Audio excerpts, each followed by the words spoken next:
প্রত্যেক দিনের মতন আজকে আবার একটি রেসিপি নিয়ে আপনাদের সামনে হাজির হলাম।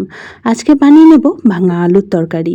আলুর দম, আলুর তরকারি অনেক রকমভাবেই বানিয়ে খেয়েছেন, তবে এরকম চটপাটা আলুর তরকারি যদি থাকে, রুটি, লুচি, পরোটা, এমনকি গরম ভাতের সাথেও দুর্দান্ত লাগবে। নমস্কার বন্ধুরা, মাই কিচেন মাই ব্লগে সবাইকে আবার একবার স্বাগত। আজকে রেসিপিটি বানানোর জন্য এখানে আমি 5টা আলু আগে থেকে সিদ্ধ করে খোসাটা ছাড়িয়ে রেখে দিয়েছিলাম।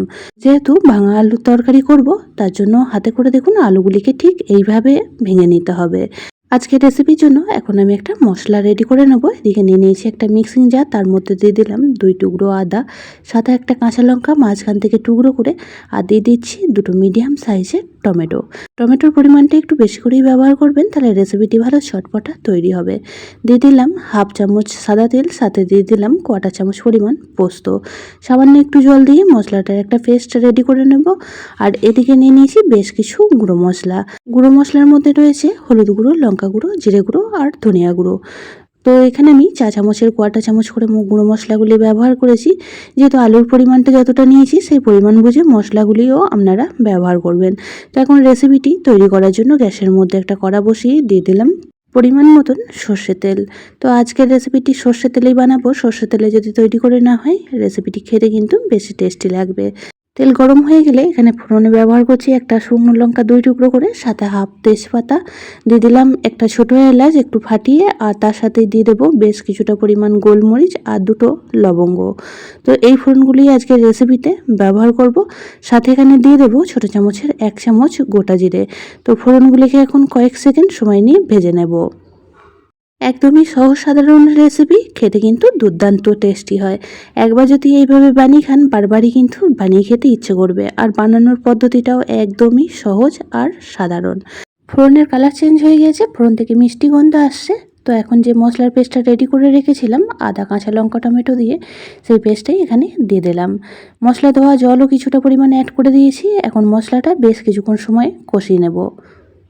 আজকের রেসিপিটি বানিয়ে লুচি, রুটি, পরোটার সাথে পরিবেশন করতে পারেন, খেতে কিন্তু দুর্দান্ত লাগবে। তাছাড়াও গরম গরম ভাতের সাথে পরিবেশন করলেও খেতে কিন্তু ভীষণই ভালো লাগে। তো মশলা দেখুন কষানো হয়ে গেলে এখন যে গুঁড়ো মশলাটা গুলে রেখে দিয়েছিলাম, তো সেই গুঁড়ো মশলাটাই এখানে দিয়ে দিলাম।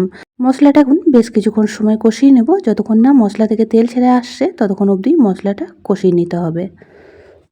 বাচ্চাদের স্কুল টিফিনে রুটি, লুচি, পরোটার সাথে ঝটপট বানিয়ে এই রেসিপিটি পরিবেশন করতে পারেন। খুব কম সময়ের মধ্যে তৈরি হয়ে যায় রেসিপিটি। তো দেখুন কথা বলতে বলতে মশলাটাও বেশ সুন্দর করে কষানো হয়ে গিয়েছে, মশলার উপর থেকে তেল ছেড়ে এসেছে। এখন যে আলুগুলি ভেঙে রেখে দিয়েছিলাম, সেই আলুগুলি অ্যাড করে দিলাম। তো আলুগুলি এখন মশলার সাথে বেশ কিছুক্ষণ সময় একটু কষিয়ে নেব। পুরনো বন্ধুরা সবসময় আমার পাশে থেকে আমাকে এতটা সাপোর্ট করে এগিয়ে নিয়ে যাওয়ার জন্য অনেক অনেক ভালোবাসা। নতুন বন্ধুরা যারা আজকে ফার্স্ট টাইম আমার চ্যানেলে ভিজিট করেছেন আর আজকের ভিডিওটি দেখছেন, তাদের কাছে অনুরোধ রইল চ্যানেলটি সাবস্ক্রাইব করে পাশে থাকা বেল আইকনটির অল প্রেস করে দেবেন। তাহলে আমি যখনই কোনো ভিডিও আপলোড করব, নোটিফিকেশন সবার আগে আপনাদের কাছে পৌঁছে যাবে। তো বেশ কিছুক্ষণ সময় নিয়ে আলুটা কষিয়ে নিয়েছি, সাইড থেকে দেখুন তেল ছেড়ে আসছে। এই পর্যায়ে দিয়ে দিচ্ছি পরিমাণ মতন গরম জল। তো অবশ্যই করে একটু গরম জল ব্যবহার করবেন, তাতে করে রেসিপির স্বাদটা কিন্তু খুবই ভালো হয়। তো জলটা বুঝে শুনে অ্যাড করবেন। আপনারা যতটা পরিমাণ গ্রেভিটা মানে ঝোলটা রাখতে চান, সেই পরিমাণ বুঝে জলের পরিমাণটা বেশি কম দিয়ে দেবেন। তো এখানে আমি প্রায় ছোটো গ্লাসের 1 গ্লাস পরিমাণ জল ব্যবহার করেছি। তো আজকের রেসিপিটি একটু পাতলা রাখবো। আর যেহেতু আলুটা ভেঙে রেসিপিটি তৈরি হবে, তাই রেসিপিটা ঠান্ডা হয়ে গেলে গ্রেভিটা কিন্তু অনেকটাই ঘন হয়ে যাবে। তো এই পর্যায়ে দিয়ে দেবো পরিমাণ মতন লবণ। তো লবণটা দিয়েও খুব ভালো করে মিশিয়ে নেব।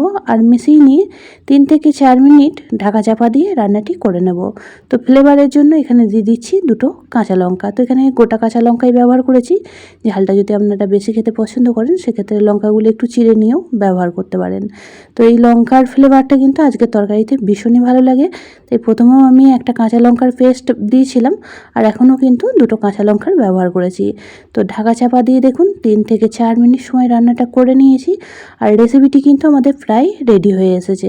তো এখন গ্যাসের ফ্লেম লো টু মিডিয়ামে রেখে আরও 2 মিনিট সময় রান্নাটা করে নেব। তাতে করে ঝোলটা একটু কম হয়ে যাবে, রেসিপিটি একদমই মাখো মাখো তৈরি হবে। 2 মিনিট ফুটিয়ে নিয়েছি। এখন নামাবার আগে দিয়ে দিচ্ছি খুব সামান্য পরিমাণে একটু চাট মশলা, তাতে করে রেসিপিটি একদমই চটপটা স্বাদের তৈরি হবে, যেটা বাচ্চা থেকে বড় সকলেই ভীষণই পছন্দ করবে। আপনাদের হাতের কাছে চাট মশলা বা আমচুর পাউডার থাকলে সেটা খুব অল্প পরিমাণে একটু অ্যাড করে দেবেন, তাতে করে রেসিপিটি কিন্তু দুর্দান্ত টেস্টি তৈরি হয়। খুব ভালো করে মিশিয়ে নিয়ে গ্যাসের ফ্লেম অফ করে দেব আর স্ট্যান্ডিং টাইম করে রেখে দেব 30 মিনিট। তারপর ফিরে এসে একটা পাত্রে সার্ভ করে আপনাদের দেখাচ্ছি যে কতটা লোভনীয় তৈরি হয়েছে। 30 মিনিট রেস্টে রেখেছিলাম, তার জন্য দেখুন গ্রেভিটা একদমই ঘন হয়ে গিয়েছে আর দেখতেও ভীষণই লোভনীয় হয়েছে। একদমই সহজ সাধারণ একটি রেসিপি আপনাদের সঙ্গে শেয়ার করলাম। অবশ্যই একদিন এইভাবে বানিয়ে ফেলুন আর আমাকে কমেন্ট বক্সে অবশ্যই জানাবেন যে আপনাদের কেমন লাগলো। যদি রেসিপিটি কোনো অংশে বেশি ভালো লেগে থাকে তাহলে একটা শেয়ার করে দেওয়ার অনুরোধ রইল। সবাই খুব ভালো থাকবেন, সুস্থ থাকবেন। আবারও দেখা হচ্ছে অন্য একটি নতুন কোনো রেসিপি বা নতুন কোনো ব্লগ ভিডিওর সাথে। ততক্ষণের জন্য সবাইকে টাটা।